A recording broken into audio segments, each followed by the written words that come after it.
이 시간은 도르트 신조 강의 30번째 시간입니다.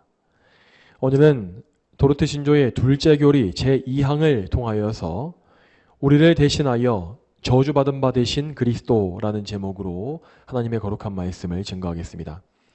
우리를 대신하여 저주받은 바 되신 그리스도라는 제목으로 말씀을 증거합니다. 자, 지난주에 우리는 도르트 신조 둘째 교리의 첫 번째 항목을 통해서 우리의 죄에 대해 하나님의 공의가 요구하는 형벌이 무엇인지를 본 바 있습니다. 하나님은 완전히 의로우신 분으로서 완벽한 의의 기준을 세우시고 또한 그 기준에 합당한 의무를 요구하시는 분입니다.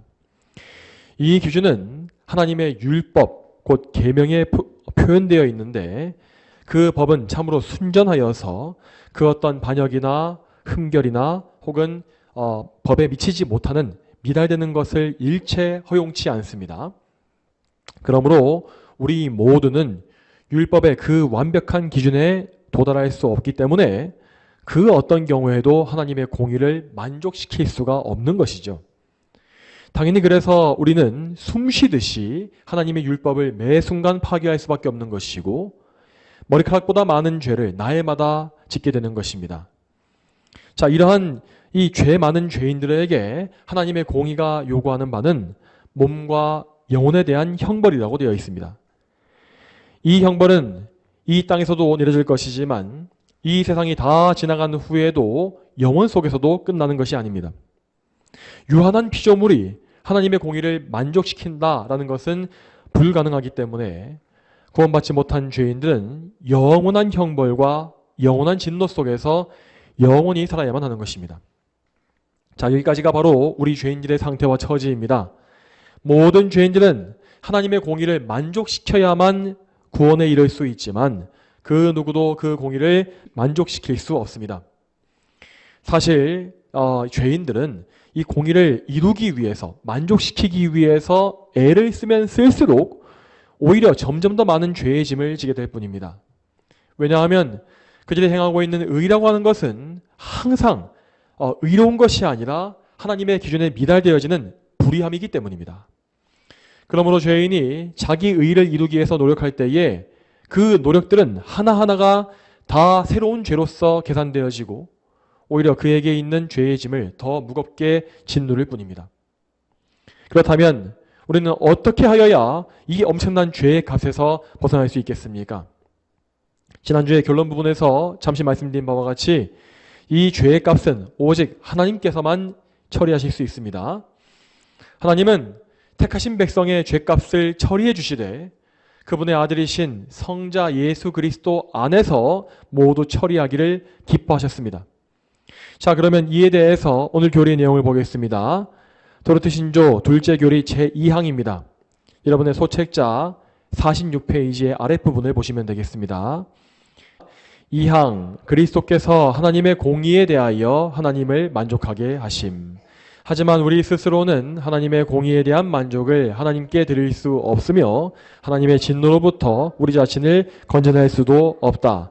그래서 하나님께서는 하나님의 무한하신 자비로 하나님의 독생자를 우리에게 보증으로 주시고 보증이신 독생자 그리스도께서 우리를 위해 하나님의 공의에 대한 만족을 하나님께 드리시도록 십자가에서 우리를 위해 우리를 대신해 그리스도께서 죄와 저주가 되게 하셨다. 아멘.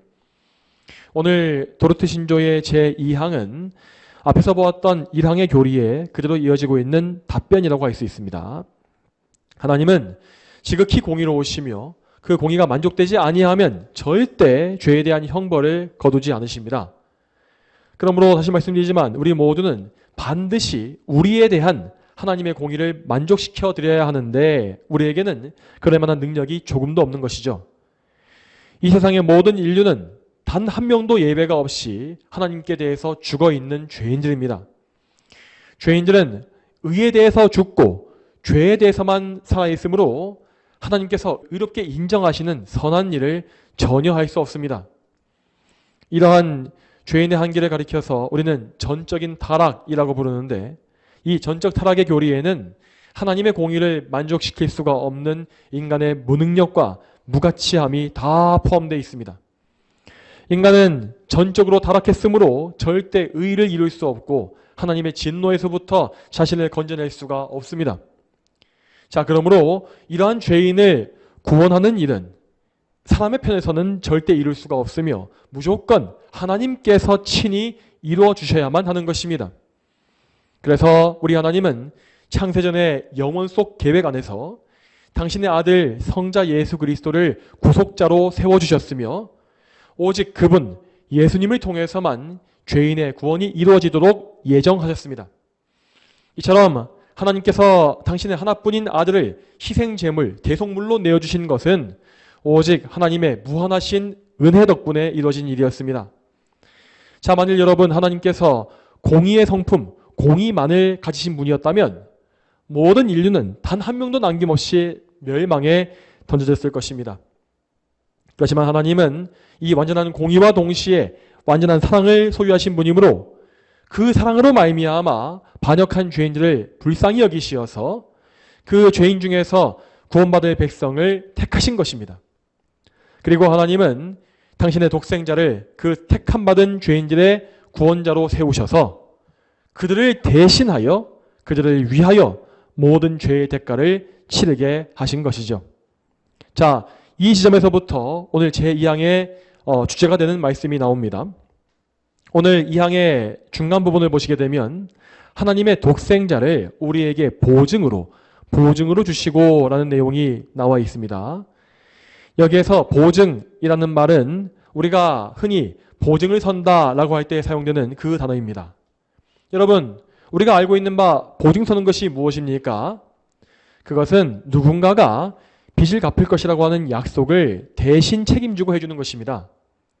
그래서 만일에 내가 책임져 주겠다고 약속했던 그 사람이 빚을 갚지 못하게 되어지면 결국 보증을 서준 내가 그 책임을 지고서 모든 빚을 대신 갚아줘야 하는 그런 시스템이죠. 자, 그러므로 예수님은 우리 죄인들을 대신한 보증인이 되어주셔서 우리가 절대 갚을 수 없는 죄의 빚을 대신 져주시게 되었다는 것입니다. 이 말에서 알 수 있는 바와 같이 우리가 하나님께 지은 죄라는 것은 모두 그분께 빚을 진 것과 같습니다. 자, 이 빚은 우리의 의무를 다하지 못했기 때문에 생기는 빚입니다. 자, 여러분, 그러면 우리에게 있는 의무란 무엇이겠습니까? 여러분, 사람이란 존재는 하나님의 형상을 따라서 인격적인 피조물로 창조되었으므로 이 세상의 모든 피조물을 다스리는 존귀한 위치와 권위를 가지게 되었습니다. 하지만 이러한 권위와 존귀함과 동시에 사람은 그의 주인 되시는 하나님의 명령을 지켜야 하는 책임, 의무도 지고 있습니다. 인격이 없는 동물들에게는 이런 책임이 전혀 없습니다. 하지만 인간은 하나님의 형상을 소유했기 때문에 항상 거룩하고 의로운 삶을 살아야 하는 도덕적인 책임이 있는 것입니다.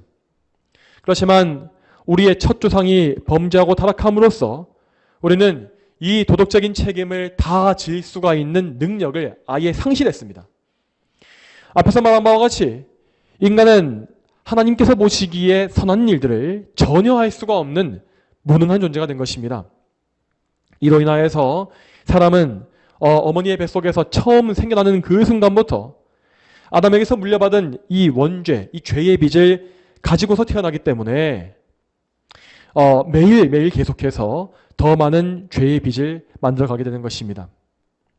자, 설령 인간이 올바른 일을 해보기 위해서 스스로 힘쓴다 할지라도 인간이 자기의 능력으로 행하는 일은 선행은 하나님의 기준에 미치지 못한다고 하였습니다. 그래서 우리는 항상 우리의 선행 때문에 더 빚을 더 많이 쌓일 뿐이라고 하였지요. 다시 말해서 죄인인 인간은 제 아무리 선하고 도덕적으로 살아보려고 한다 할지라도 죄의 빚을 날마다 더 증가시킬 수밖에 없는 비참한 처지에 떨어진 것입니다. 여러분, 이 죄의 빚, 하나님께 진 빚이라는 것은요, 이것은 인간 사이에 질 수 있는 그 어떤 빚보다, 어떤 많은 빚보다 더 무겁고 더 큰 빚입니다. 이 빚은 다름 아닌 하나님께 진 빚이기 때문에 우리를 매우 무겁고 무섭게 짓누를 수밖에 없는 것입니다. 그래서 하나님의 율법은 우리가 지고 있는 그 무한한 빚을 계속 떠오르게 만들고 계속해서 이 빚을 갚아라 라고 하는 독촉을 보내옵니다. 너는 지금 하나님께 무한한 빚을 지고 있다. 그리고 그 빚은 매일 매 순간 계속해서 더 쌓여가고 있다. 너는 그 빚을 당장 갚아야 한다. 당장 하나님께로 가서 그 빚을 갚아라. 그렇지 않으면 너는 그 빚으로 인하여서 영원한 멸망에 처할 것이고 영원한 형벌을 통하여서 그 빚을 영원히 갚을 것이다. 이렇게 무서운 독촉이 율법에서부터 나온다는 것입니다. 자, 설령 어떤 사람이 하나님의 율법을 전혀 모르고 전혀 들어본 적이 없다고 할지라도 그 역시도 율법의 독촉은 계속 받고 있는 것입니다. 자, 왜 그렇겠습니까? 왜냐하면 모든 사람의 마음속에는, 특별히 불신자의 마음속에는 하나님께서 창조 때부터 기록해 놓으신, 새겨 넣어 놓으신 율법이 있기 때문입니다. 자, 물론 이런 이 사람의 속에 있는 율법이란 것은 십계명과 같이 정확한 문자로 기록된 것은 아닙니다. 하지만 그것은 그의 마음속에서 옳고 그른 것이 무엇인지를 알려주는 역할을 하고 있습니다. 이러한 마음속의 법을 가리켜서 우리는 양심이라 부르는데, 이 양심은 불신자들이 죄를 지을 때마다 그의 마음을 찌르면서 그에게 점점 더 쌓여가고 있는 죄의 빚을 지적하게 됩니다. 이러한 양심의 기능이 있기 때문에 불신자들은 자기가 하나님의 법을 몰랐다고 변명할 수가 없습니다. 그들은 평생 살면서 이 양심의 고통을 느껴왔으며 또한 자기의 내면 깊은 곳에서 하나님의 심판에 대한 두려움과 인식을 분명히 알았기 때문입니다. 사람의 양심은 그 사람의 속에서 영원한 심판과 멸망에 대한 공포심을 가지게 만듭니다. 심지어는 자기 양심을 일부러 의도적으로 속이고 파괴해버린 양심이 화인맞은 죄인들조차도, 그런 사람들도 자기 마음속에서 일어나고 있는 하나님에 대한 두려움을 완벽하게 없애버릴 수는 없습니다. 모든 불신자들의 양심은 계속해서 이렇게 외치는 것과 같습니다. 너는 창조주 하나님 앞에 반드시 서야 한다. 너는 너의 죄의 문제를 해결해야만 한다. 그렇지 않으면 너는 심판받고 영원히 망할 것이다. 자, 이러한 내적 공포, 양심의 외침이 모든 불신자의 마음속에 다 있다는 것입니다. 자, 그러므로 정리하자면 이 죄의 빚이라고 하는 것은 율법을 아는 자에게도 있으며 율법을 모르는 자에게도 똑같이 있는 것입니다. 자, 이와 같이 죄를 가리켜서 빚이라 표현하는 것은 성경에서 자주 등장하는 표현입니다. 가장 대표적인 예시는 예수님께서 말씀하신 1만 달란트 빚진 종의 비유라고 할 수 있겠습니다. 자, 이 비유를 찾아보겠습니다. 마태복음 18장 23절부터 25절까지 말씀 잠시 보시겠습니다. 마태복음 18장 23절부터 25절까지 말씀 같이 한번 읽어보죠. 그러므로 하늘나라는 자기 종들과 결산을 하려는 어떤 왕과 같다. 그가 결산을 시작할 때에 10,000달란트를 빚진 한 종이 그에게 끌려왔으나 그가 갚을 것이 없으므로 주인이 그 자신과 아내와 자녀들과 그가 가진 모든 것을 팔아서 갚으라고 명령하였다. 자, 또 이어서 34절 말씀 보겠습니다. 34절 말씀. 그의 주인이 노하여 그 종이 빚진 모든 것을 갚을 때까지 그를 간수들에게 넘겨주었다. 아멘. 여러분, 이 비유에 나와 있는 왕은 심판주이신 하나님이시고 그분에게 빚진 종은 죄인을 의미합니다. 그런데 이 종이 왕에게 진 빚의 액수를 보게 되면 1만 달란트라고 되어 있는 것을 볼 수 있습니다. 제가 이전 설계에서도 말씀드린 바 있었지만 이 1만 달란트라는 액수는 노동자의 하루 품삯을 10만 원으로 계산했을 때에 약 6조 원에 달하는 어마어마한 금액입니다. 자, 그런데 이 엄청난 액수를 한 사람의 종이 다 갚아야 된다라고 하니 그것은 절대 불가능한 일이겠죠. 이 빚은 당시의 노동자가 한 푼도 쓰지 않고 약 16만 4천 년 동안 일해야 모을 수 있는 액수라고 합니다. 그리고 이 액수를 갚으려고 애쓴다 할지라도 거기에 붙는 이자가 매일매일 훨씬 더 크기 때문에 이 액수는 사실상 영원히 갚을 수 없는 무한한 빚이 되는 것입니다. 그러므로 여기 나와 있는 1만 달란트라는 빚은 죄인이 절대 갚을 수가 없는 죄의 빚을 실감나게 표현하고 있는 것입니다. 사실 이 왕은 이 종을 불쌍히 여김으로써 그의 빚을 다 탕감해 줄 만한 마음을 품었지만 그 종이 자기 동료의 빚을 용서해 주지 않았기 때문에 그를 다시 잡아들여서 1만 달란트에 대한 형벌을 다 받게 하는 것을 볼 수 있습니다. 다시 말해서 이 비유에 나와 있는 종은 표면적으로 보기에는 예수님을 믿는 신자와 같이 보였지만 결국 자기 이웃을 용서하지 않고 복수함으로써 자기의 믿음이 거짓이었음을 증명한 것입니다. 그는 진정한 죄의 용서, 그러니까 그리스도의 용서를 받아본 적이 없었기 때문에 이렇게 자기 이웃에 대해서도 용서하지 못하고 원한과 복수의 마음을 품은 것이죠. 이렇게 거짓 신앙의 증거가 드러난 이후에 그 종은 최종적인 심판을 받게 되었고 결국 영원히 갚을 수 없는 죄의 빚을 지고 영원한 형벌에 처하게 되었습니다. 여러분, 이러한 말씀을 통하여서 우리는 죄라는 것이 얼마나 무겁고도 무서운 것인지를 있는 그대로 봐야 합니다. 우리 모두는 아담으로부터 유전받은 원죄와 타락성을 다 지니고 있으므로 이미 어머니의 태중에서부터 무한한 죄의 빚을 지고 태어나게 되었습니다. 다시 말씀드리지만 이 죄의 빚이라고 하는 것은 말 그대로 무한한 것이기 때문에 우리가 아담에게서부터 물려받은 원죄 한 가지만 가지고서도 우리는 이미 갚을 수가 없는 빚의 수렁에 빠져 있는 것입니다. 그런데 여기에 더하여서 우리는 평생에 의를 행치 못하고 오직 불의와 죄만 지으며 살게 됩니다. 이처럼 죄인은 죄의 노예로 태어나서 평생 죄와 마귀의 노예로 살다가 마귀와 함께 영원한 형벌에 들어가는 가장 비참하고 소망 없는 상태에 있는 것입니다. 자, 그러므로 우리는 절대 나 자신에게 그 어떤 소망도 두어서는 안 되겠습니다. 여러분께 속한 그 어떤 것도 여러분을 구원하지는 못합니다.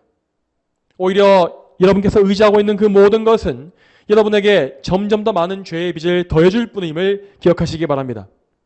따라서 우리 모두는 오직 우리의 보증이 되시는 예수 그리스도께 달려가서 엎드리며 그분을 믿고 의지해야만 합니다. 자, 그러면 예수님은 우리를 위한 보증으로서 무엇을 행하셨겠습니까? 예수님은 문자 그대로 우리의 죄로 인한 모든 죄값, 모든 빚을 한 푼도 남김없이 다 치러주셨습니다. 이에 대해서 오늘 도르트 신조는 이렇게 설명하고 있습니다. 자, 오늘 내용의 2항의 마지막 부분 제가 읽겠습니다. 2항 마지막 부분 보시기 바랍니다. 제가 읽겠습니다. 자, 보증이신 독생자 그리스도께서 우리를 위해 하나님의 공의에 대한 만족을 하나님께 드리시도록 십자가에서 우리를 위해 우리를 대신해 그리스도께서 죄와 저주가 되게 하셨다. 아멘. 이 내용에 나와 있는 바와 같이 예수님은 우리에 대한 하나님의 공의를 만족시키는 그 일을 하신 것입니다. 우리의 죄는 하나님의 공의를 훼손했기 때문에 반드시 그 죄악에 대한 대가를 치러야 했습니다.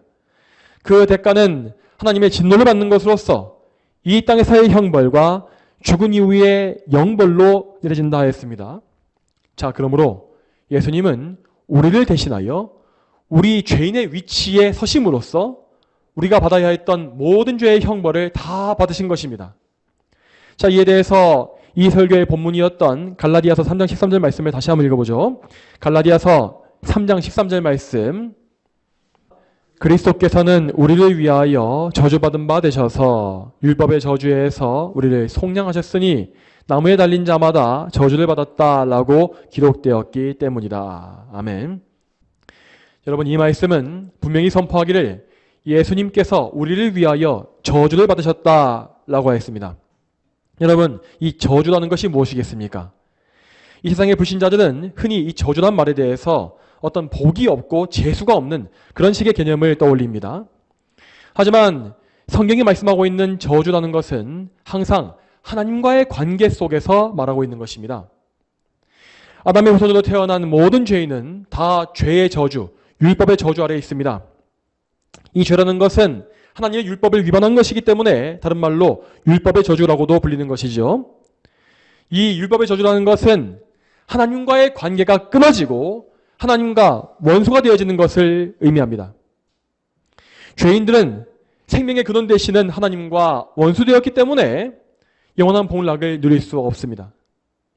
그들에게 주어진 복은 오직 이 땅에서 잠시 누리는 세상의 복들 뿐이고 영원한 복과 은혜라는 것은 그들에게 없는 것입니다. 자, 그러므로 죄인들은 이 세상에 사는 내내 하나님의 저주 아래에 있다가 결국 유한한 은혜마저도 다 빼앗기고 영원한 저주 아래에 떨어지는 것입니다. 그런데 예수님은 이러한 저주받은 우리를 위해서 대신 저주를 받으셨다라고 하였습니다. 여기서 위하여라는 말은 대신하여라는 말과 같은 의미입니다. 예수님께서는 하나님이 택하신 모든 백성을 대신하여서 그들이 받아 마땅한 율법의 저주를 대신 담당하셨습니다. 예수님은 완전히 무죄하신 분이지만 우리 때문에 우리를 위하여 모든 율법을 어긴 흉악한 죄인으로 정죄를 당하신 것입니다. 그래서 예수님은 죽으실 때에도 다른 방법이 아니라 십자가에 달려 죽으신 것입니다. 하나님께서 예수님에게 굳이 이렇게 십자가의 형벌을 주신 이유는 그 십자가의 죽음이 바로 저주받은 죽음의 상징이었기 때문입니다. 신명기 21장 말씀에 따르면 거기에 나와 있는 율법에 따르면 나무에 달린 사람은 하나님께 저주를 받은 자이다 라고 되어 있습니다. 자, 여러분, 한 사람의 시체가 나무에 달린다라고 하는 것은 그 사람이 죽어서도 공개적으로 수치당하는 것을 의미했습니다. 이렇게 공개적으로 부끄럼당하는 이 죽음은 가장 불명예스럽고 수치스러운 죽음이었기 때문에 나무에 달린 사람은 하나님께 저주를 받아 죽은 것으로 여겨진 것입니다. 그런데 이 수치스럽고 저주스러운 그 죽음이 하나님의 아들이신 예수 그리스도께 내려진 것이죠. 사실 유대인들은 율법에 따라서 예수님을 저주받은 자로 여겨지게 하려고 그런 의도에 의해서 십자가의 형을 요구했던 것입니다. 그 유대인들은 예수님이 메시아시다라고 하는 이 모든 대중의 믿음을 다 없애버리고 싶었기 때문에 그런 계략을 꾸민 것입니다. 그래서 대다수의 유대인들은 십자가에 달려 돌아가신 예수님을 바라보면서 그분이 메시아시라는 소망을 아예 접고 말았습니다. 또한 로마인들과 헬라인들이 보기에도 예수님의 죽음은 너무나 참담하고 저주스러워 보였을 것입니다. 왜냐하면 십자가 형벌은 로마 제국에서 가장 흉악한 죄수들이 당하는 최악의 형벌이었기 때문입니다. 십자가형은 지나치게 비인도적이고 잔인했기 때문에 로마 시민권자에게는 절대 내려지지 않았고 오직 로마 시민이 아닌 자들 중에서 반역자나 살인자들에게 특별히 선고되는 무서운 형벌이었습니다. 그러므로 예수님의 죽음은 유대인과 로마인, 헬라인 모두에게, 모든 사람에게 참으로 저주스럽고 비참한 죽음으로 보였음에 분명합니다. 그렇지만 예수님께서 이러한 저주의 죽음을 당하신 것은 오히려 그분께서 구원자이심을 가장 명백하게 보여주었습니다. 여러분, 죄인을 위한 구원자는 그 죄인들에게 내려진 저주를 대신 담당해야 했으므로 예수님은 그 저주받은 죽음을 당하셔야 했던 것입니다. 예수님은 어떤 명예로운 영웅으로서 순교하신 것이 아니라 흉악하고 부끄러운 죄인으로 정죄받고 저주받은 죽음을 당하셨습니다. 그러므로 우리는 예수님의 십자가를 바라볼 때에 그분과 나의 위치가 서로 뒤바뀌었다는 사실을 알아야 하겠습니다. 하나님은 분명히 나의 위치에 예수님을 두신 것입니다. 하나님의 심판대 앞에서 원래는 내가 유죄 선고받고 내가 모든 저주와 형벌을 다 받아야 했습니다. 그런데 하나님은 그 죄인의 자리에서 나를 물러서게 하시고 그 대신에 그 자리에 당신의 아들이신 예수 그리스도를 세워놓으신 것입니다. 예수님은 저와 여러분이 서 있어야 했던 그 피고석에 서셨고 거기에서 우리가 받아야 했던 유죄 선고를 받으셨습니다. 예수님께서 빌라도 총독의 법정에서 사형 선고를 당하시던 바로 그 사건이 저와 여러분을 대신하여 유죄 판결 받으신, 영벌의 판결을 받으신 예수님의 모습을 보여주는 것입니다. 그리고 예수님은 그 판결이 있은 이후에 실제로 우리를 대신하여 저주스러운 형벌과 심판의 자리에 나아가셨습니다. 우리의 죄는 가장 수치스럽고 더러운 것이기 때문에 예수님은 이 세상의 더러운 오물과 같은 취급을 당하시면서 제일 큰 수치를 당하신 것입니다. 또한 예수님은 십자가에 달리신 이후에도 하나님의 두려운 진노와 무한한 형벌을 당하셨습니다. 우리가 우리의 죄 때문에 받아야 했던 지옥의 형벌을 예수님은 십자가 위에서 대신 당하신 것입니다. 그리고 예수님은 그 모든 형벌을 남김이 없이 다 감당하신 이후에 자신의 영혼을 하나님께 바치심으로 육신의 죽음도 당하셨습니다. 이 내용을 정리하자면 예수님은 죄로 말미암아 우리가 당해야 했던 사망의 형벌, 곧 삼중의 죽음을, 세 가지의 죽음을 다 당하신 것이다 라고 할 수 있습니다. 이 삼중의 죽음이란 것은 첫째로 하나님과의 관계가 끊어지는 영적인 죽음이 있습니다. 그리고 둘째로 몸과 영혼이 분리되어지는 육신의 죽음이 있으며, 셋째로 몸과 영혼이 모두 지옥에 들어가는 영원한 죽음이 있습니다. 자, 영적인 죽음, 육신의 죽음, 영원한 죽음, 이렇게 삼중의 죽음이 있는 것입니다. 예수님은 참으로 우리를 대신하여 이 모든 죽음을 당하심으로써 우리에게 내려진 바 모든 죄의 값, 모든 형벌을 다 처리해 주셨습니다.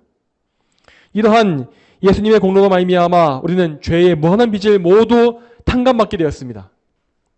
1만 달란트의 빚과 같이 우리를 짓누르고 있었던 그 모든 무거운 빚이 다 사라지고, 이제 우리는 하나님 앞에서 죄의 빚이 조금도 없는 무죄한 자로 인정받게 된 것입니다. 자, 이러한 사실에 대해서 성경의 증거를 찾아보겠습니다. 골로새서 2장 13절과 14절 말씀 같이 보시겠습니다. 또 너희가 죄와 육체의 무할례로 죽었으나 너희를 그리스도와 함께 살리셨고 하나님께서는 우리의 모든 죄를 용서하셨다. 하나님께서는 우리를 거슬러 대적하는 빈 문서를 지워버리시고 또 그것을 십자가에 못 박아 없애버리셨다. 아멘. 이 말씀과 같이 하나님은 죄로 죽었었던 우리를 그리스도로 말미암아 다시 살리셨으며 우리의 모든 죄를 다 용서해 주셨다고 했습니다. 이 용서의 사건이란 것은 곧 우리에게 있었던 죄의 빚을 모두 갚아주신 것입니다. 따라서 우리 앞으로 달려 있었던 엄청난 빚은, 그 빚문서는 모두 십자가에 달려서 못 박혀서 제거되었다고 했습니다. 그러므로 모든 성도들은 이제 죄에서 완전히 자유케 되었고 더 이상은 죄의 무거운 빚에 억눌리거나 얽매이지 않는 것입니다. 그렇기 때문에 우리 성도들은 절대 저 불신자들과 같이 빚에 억눌려 있는 사람처럼 어둠 가운데 살아서는 안 됩니다. 우리는 항상 예수님으로 인해서 기뻐해야 하고, 때때로 삶이 정말 무겁고 힘들 때에도 그것 때문에 너무 낙심하거나 슬퍼하지 말아야 하겠습니다. 자, 왜 그렇습니까? 왜냐하면 우리 성도가 받는 삶의 고난이라는 것은 우리가 과거 불신자 시절에 가졌던 무한한 죄의 빚에 비하면 정말 아무것도 아니기 때문입니다. 하나님은 이미 우리의 영원한 문제를 다 해결해 주셨고 우리는 영원한 형벌에서 벗어나서 영원한 생명과 영원한 영광과 복락을 보장받고 있습니다. 그러므로 우리의 삶이란 것은 그 영원한 복락을 향해서, 영광을 향해서 달려가는 경주와 같다고 기록되어 있는 것입니다. 물론 영광의 멸류관을 받기 위해서 달려가는 이 길에는 많은 고난과 어려움이 있습니다. 그렇지만 그 길의 마지막에는 분명히 무한한 영광이 있으므로 우리는 무슨 죽으러 가는 사람과 같이 지나치게 슬퍼하거나 괴로워해서는 안 되는 것입니다. 여러분, 지금 드리는 이 말씀은 절대 우리의 자연스러운 슬픔이나 괴로움을 다 부정해버리는 것이 아닙니다.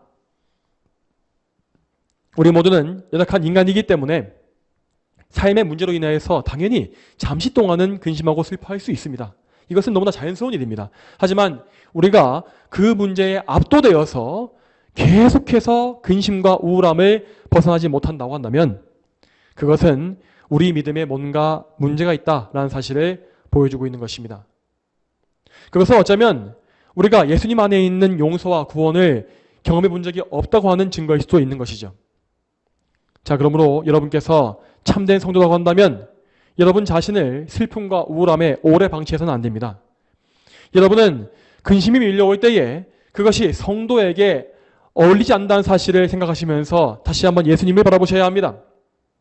우리 하나님은 우리를 사랑하시어서 이미 우리에게 있는 모든 죄의 빚을 다 삭제해 주셨습니다. 그리고 지금 우리는 우리의 구원자이신 예수님 안에 거하면서 그분의 영광에 참여하기 위한 길을 가고 있는 중입니다. 하나님은 이 영광스러운 길 가운데에서, 여정 가운데에서 우리 안에 남아있는 죄의 잔재를 심판하여 없애주시기 위해서 적당한 훈련과 연단을 허락해 주십니다. 그래서 우리에게는 계속하여서 고난과 영적인 훈련이 끊임없이 이어질 수밖에 없는 것입니다. 그러므로 우리는 모든 고난 속에서 숨겨져 있는 하나님의 사랑을 발견해야 하겠으며 하나님께서 이 모든 일을 통하여서 오히려 은혜의 증거를 보이실 것을 확신함으로 기대해야 합니다. 여러분, 이러한 관점을 가지고 있는 성도들은 가장 극심한 고난과 어려움에 처할지라도 결코 거기에 압도되거나 패배하지 않습니다. 자, 이에 대해서 성경의 근거를 찾아보겠습니다. 자, 고린도후서 4장 8절부터 10절 말씀 같이 읽어보겠습니다. 우리는 사방에서 억눌림을 당해도 짓눌리지 않고 답답한 일을 당해도 낙심하지 않으며 박해를 받아도 버림당하지 않고 넘어뜨림을 당해도 망하지 않는다. 우리가 항상 예수님의 죽으심을 우리 몸에 지니고 다니는 것은 예수님의 생명이 또한 우리 몸에 나타나게 하려는 것이다. 아멘. 고린도후서 4장 8절부터 10절까지 말씀이었습니다. 여러분, 이 말씀에서 사도 바울은 자기가 당해왔던 모든 고난과 박해를 짧게 묘사하고 있습니다. 그는 모든 그리스도인들 가운데서도 가장 극심한 괴로움을 당하면서 살았지만 그 어떤 경우에도 짓눌리거나 망하지 않았다고 하였습니다. 왜냐하면 그는 그 모든 고난을 통하여 예수님의 생명이 자기의 몸에 나타날 것을 믿었기 때문이라고 고백했습니다. 여러분, 우리는 고난받을 때에 너무나 쉽게 하나님께서 우리를 버리신 것이 아닐까라고 의심할 때가 있습니다. 하지만 사도 바울에게 있어서 고난이라는 것은 결코 하나님의 버리심이나 저주의 증거가 아니었다는 것을 알아야 합니다. 하나님은 바울을 연단하심으로 그를 그리스도의 죽으심에 연합시키셨습니다. 이 때문에 바울은 고난의 용광로를 통과해야 했지만 그 용광로 가운데서 더욱더 거룩해져서 그리스도의 형상을 닮아간 것입니다. 따라서 사도 바울이 당했던 고난은 그가 하나님의 자녀이며 그리스도의 생명을 소유했음을 보여주는 참된 증거가 되었습니다. 여러분, 우리 역시 이러한 진리를 굳게 믿어야 하겠습니다. 하나님은 당신의 모든 자녀를 다 사랑하시기 때문에 그들 모두에게 항상 적합한 훈계와 연단을 주실 것입니다. 그러므로 우리는 우리에게 단계별로 주어지는 연단의 과정을 통과하면서 우리가 그때에 하나님의 자녀로 여김받고 있다라는 사실을 기뻐해야 하는 것입니다.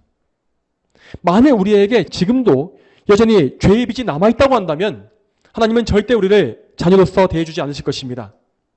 그랬다면 하나님은 우리를 거룩하게 하기 위한 연단도 주실 필요가 없었을 것이고 그저 이 세상에서 마음대로 살게끔 방치하셨겠죠. 자, 그러므로 우리는 어떤 경우에도 고난이 없이 세상에서 승승장구하고 있는 죄인들을 부러워하지 말아야 합니다.